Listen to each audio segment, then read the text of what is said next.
Assalamualaikum warahmatullahi wabarakatuh. Perkenalkan, nama saya Aliatun Najah dengan NIM 2313300001176 dari kelas 1 SDA 7. Pada video ini, saya akan menjelaskan materi tentang mendengar karena bunyi. Tujuan dari pembelajaran ini yaitu untuk memenuhi tugas mata kuliah konsep dasar IPA dan juga mengetahui bagaimana kita bisa mendengar karena bunyi. Langsung saja kita masuk ke pembahasannya.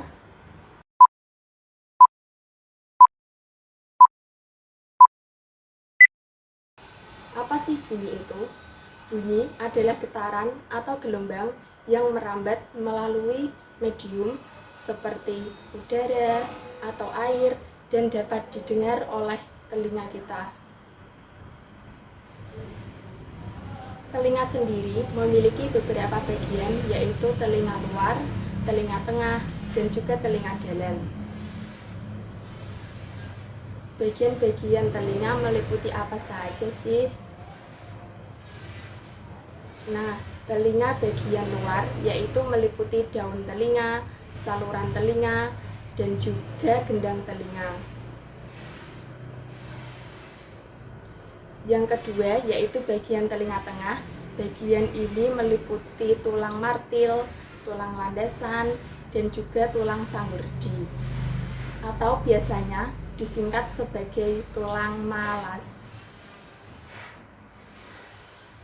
Yang terakhir yaitu bagian telinga dalam. Bagian ini meliputi 3 saluran setengah lingkaran, saluran eustasius, rumah siput atau koklea, dan juga saraf pendengaran. Lalu bagaimana kita bisa mendengar bunyi? Bunyi sendiri memiliki beberapa sifat. 1. Bunyi merambat melalui media, contohnya saat bermain telepon kaleng yang dihubungkan dengan benang. Yang kedua, bunyi dapat dipantulkan. Contohnya adalah saat kita berteriak di gua atau dalam ruangan. Bunyi bisa memantul karena termasuk longitudinal. Saat merambat ke tempat lain, bunyi mengenai benda di sekitarnya. Yang ketiga, yaitu bunyi dapat diserap. Contohnya studio musik, ruangan teater, atau bioskop yang memakai peredam untuk menyerap bunyi agar kita yang berada di dalam dapat menikmati musik atau film dengan nyaman. Yang keempat yaitu bunyi dapat dibiaskan. Contohnya adalah guntur yang terjadi di malam dan siang hari akan memiliki perbedaan. Biasanya suara petir akan lebih keras ketika terjadi di malam hari. Hal ini karena partikel udara di malam hari lebih rapat karena suhu yang rendah, sementara udara di siang hari lebih renggang akibat panas atau cuaca yang lebih tinggi. Yang terakhir yaitu yang kelima, yaitu bunyi bergerak ke segala arah.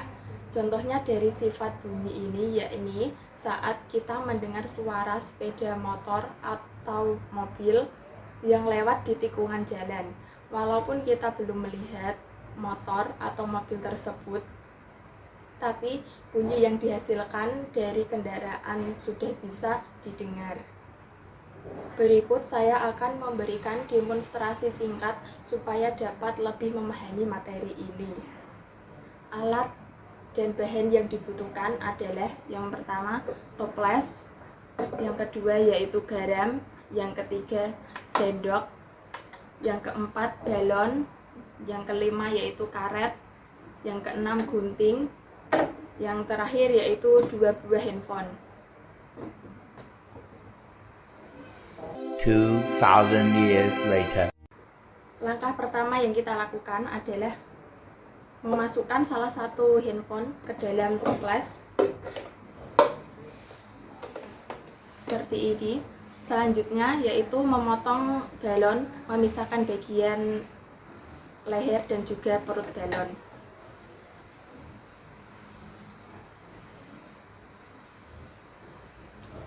Setelah balon terpotong, yang digunakan adalah bagian perut. bagian perut kita tutupkan kepada toples yang telah diisi handphone.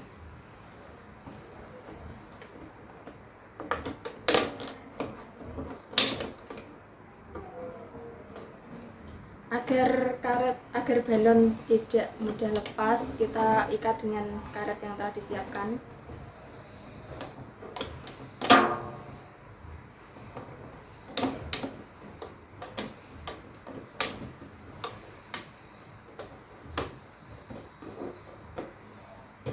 Langkah selanjutnya yaitu tuangkan garam ke atas balon.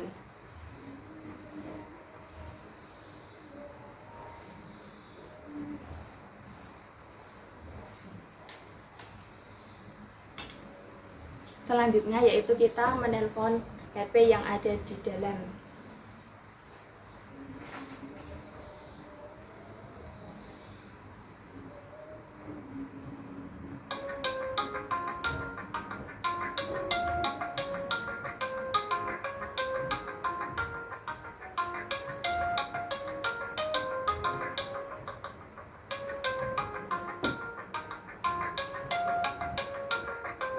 Two thousand years later.